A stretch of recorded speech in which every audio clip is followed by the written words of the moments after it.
Goeiedag and welcome. My name is Amareske and today I will be doing my June wrap-up and my currently reading. I read 4 books in June and DNF'd one. I'll start with a DNF. My DNF was Hunted by Megan Spooner. I read the first 100 and the last 20 to 50-ish pages of the book, but it just was not my thing. It was actually quite a boring book in my opinion, and I could have just as well stopped maybe 20 or 40 pages into the book and not spent those other 60 pages and the time reading that book when I could have read one of the other books on my shelf. But before I read Hunted, I finished A Darkness at Sethanon.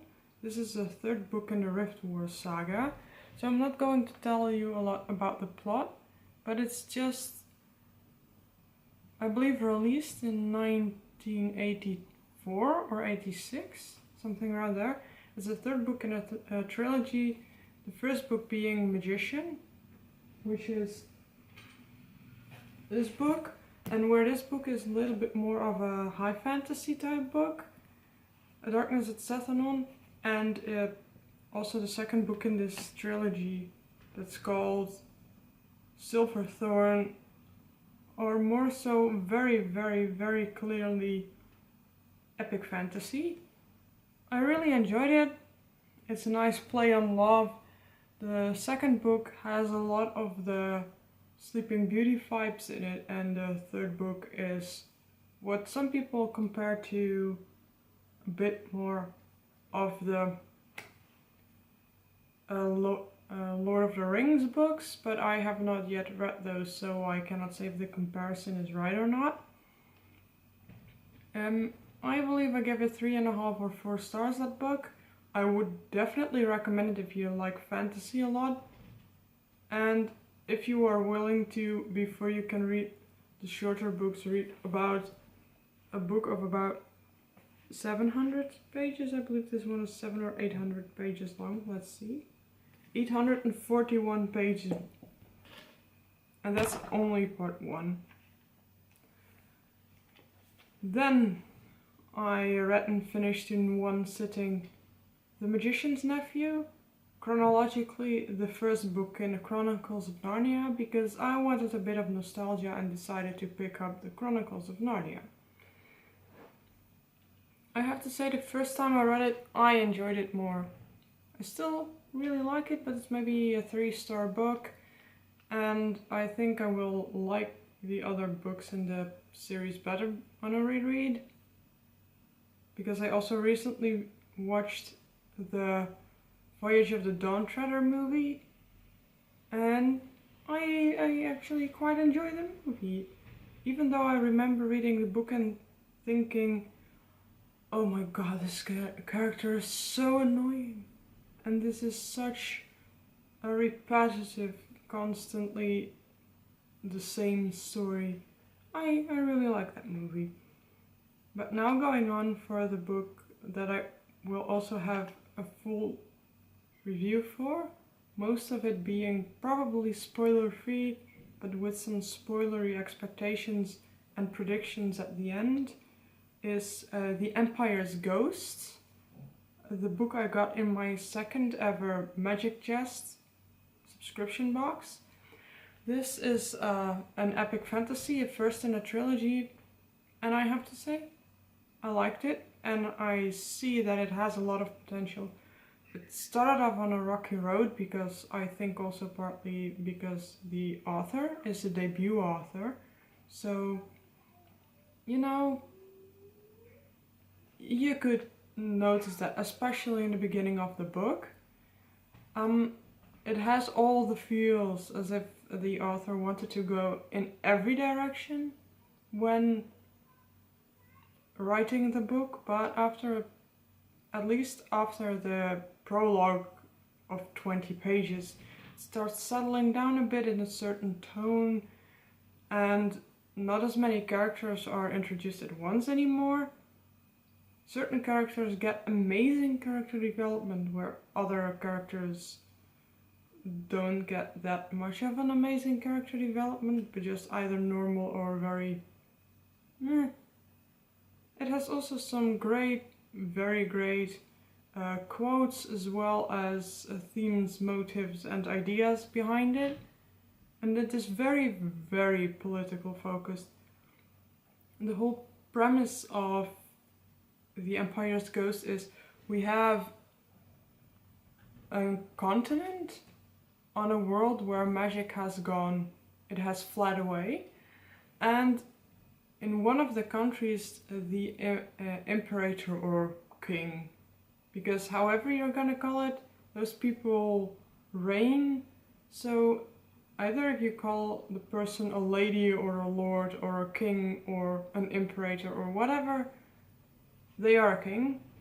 And he believes that magic can come back, and he wants to bring magic back, but he also wants the previous setup of the continent he lives on back, where all the countries on the continent were one country. And that's the idea the book starts off on, and we start off on in his country, in one of the more, I think, suburban areas or maybe neighborhoods in which the people are not all that honest and keep quite some secrets for themselves because they don't know who they can trust and who they can't trust. And we start off with a bunch of characters in an inn talking about all kinds of things. So I believe I rated this book 3 or 3.5 stars, not because I thought it was bad, but because it has some more flaw-like things in it, and I saw the potential the book has, and I'm really, really curious what the next book in the series will bring. And then the final book I finished is a poetry collection. It is a pretty big poetry collection, but a poetry collection nonetheless. It's called The Whisper Collector. I won it in a giveaway of the lovely J.D. Estrada, and I enjoyed it. It was deep, but very surface level as well. Very, how do you say it?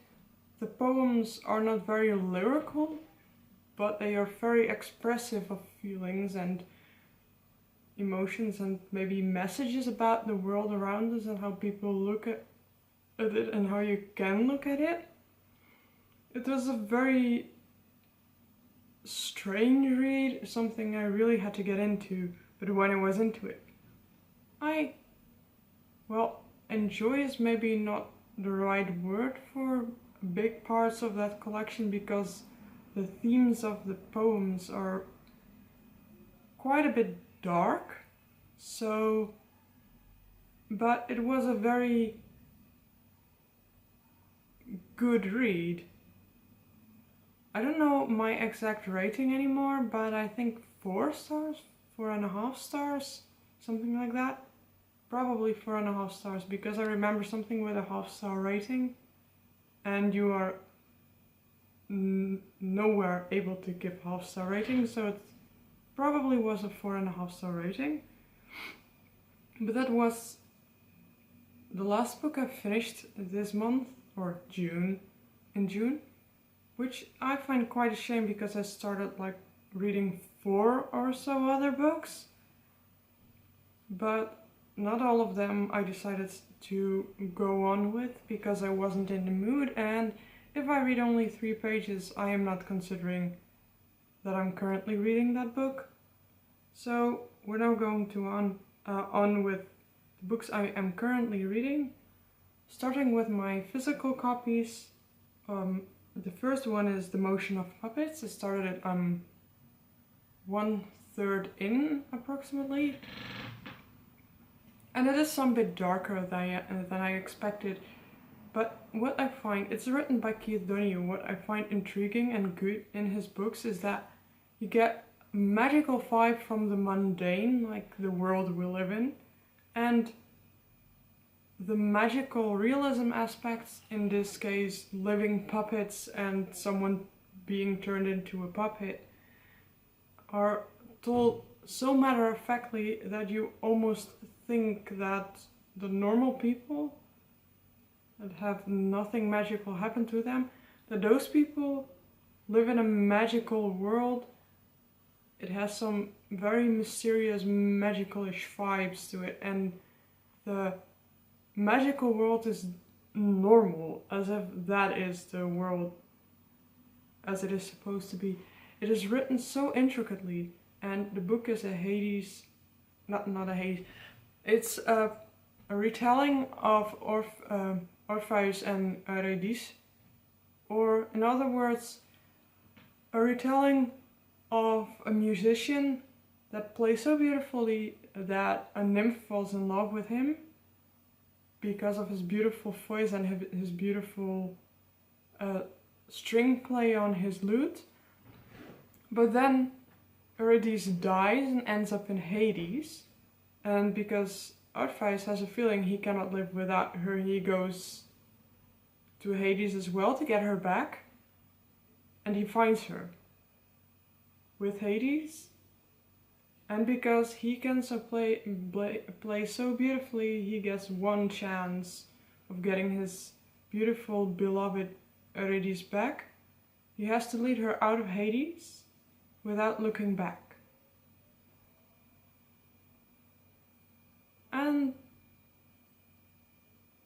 And I have to say, from what I've read now, 1/3 I have read now, it seems like the themes put in the myth are retold pretty accurately. They are put in pretty accurately, and the retelling seems to be quite accurate too, except for the fact that, of course, Hades is now a puppet maker's and a toy store instead of the underworld with a god. The god is also someone different, of course, the puppet maker. But hey, that's the point of a good retelling. Even though things are not absolutely the same, you still recognize all the story elements back that were put into the original story, or in this kind of myth. Another book I started reading is Op de rand van het niets by Corinne Duyvis, or as the original title goes, On the Edge of Gone. Normally I'd go for the original book, but in this case the author is Dutch, and I thought I'd support a little bit of the Dutch book. I have to say, the main character is autistic, and the author is as well, so it is own voices. But it's quite frustrating to read because I have autism too, and the thought patterns that occur in that book are a little bit more of a severe version of how I can think. So it's a recognition, but more heavy. So it's quite confrontational at points, plus it is YA, which is not normally my genre. I will give it a little bit more time to get into it. It's a sci-fi taking place in Amsterdam, so actually reading the Dutch version makes way more sense than reading the English version. But it takes place in Amsterdam, and the book starts just a couple of days, I believe, before a meteorite is going to strike the Earth. So we have an apocalyptic situation, or pre-apocalyptic actually, and that's where I'm now. At the time that the meteorite is supposed to strike the Earth, they only could narrow down the hitting place to approximately the northern hemisphere. So everybody had to be evacuated and stuff. And the main character is quite... well, she's well written, of course, because it is own voices, but I can get why someone would think that she thinks unimportant things, and that's unimportant things are written if you have not got the same thought patterns as an autistic person. But I recognize myself in it a little bit, The tics, not so much. I recognize the tics in themselves, but not the tics she has. But the feelings she describes or has, and the stuff that happens, the way she deals with it, it's a lot like I tended to do when I was about 16 years old. And that confrontation written down on paper is intense sometimes, but that means it's just done very well. Also, that the author has quite some skill at communication, which for some reason is thought of not happening in autistic people, and that does not make sense in the slightest. But now we go on.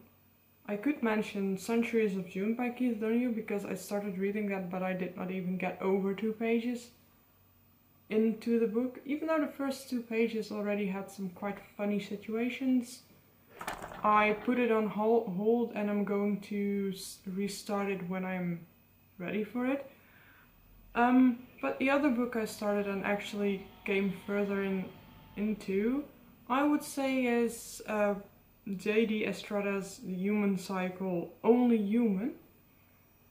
It is about a human who gets abducted by a vampire in the beginning and discovers that all the humane races that are supposed to be highly sentient and highly knowledgeable and stuff, they are real. So we have vampires, angels, werewolves that are called Therians, and a whole bunch of other species of human-like creatures that are real, and there is something going on that's not right, it's not supposed to be happening, or that might cause some imbalance to occur.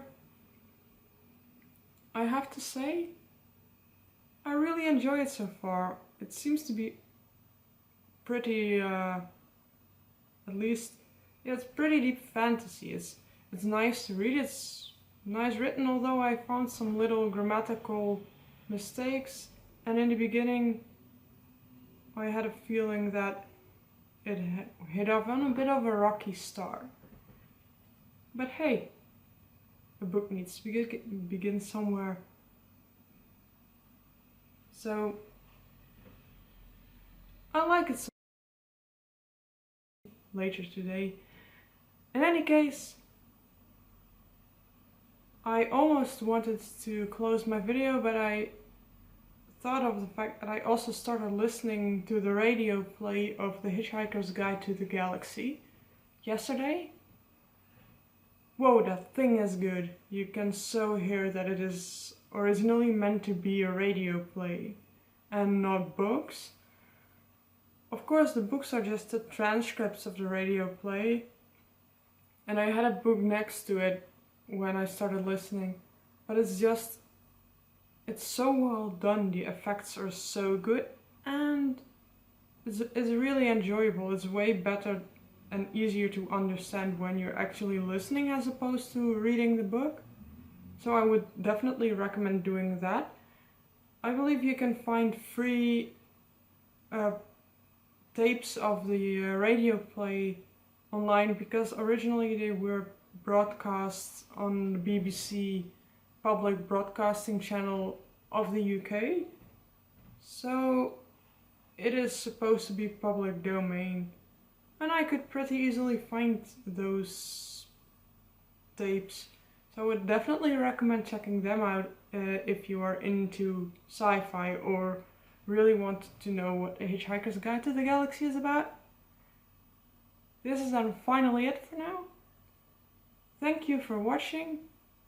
If you like this video, give it a like, subscribe, whatever. Thank you for watching, and on the other keer.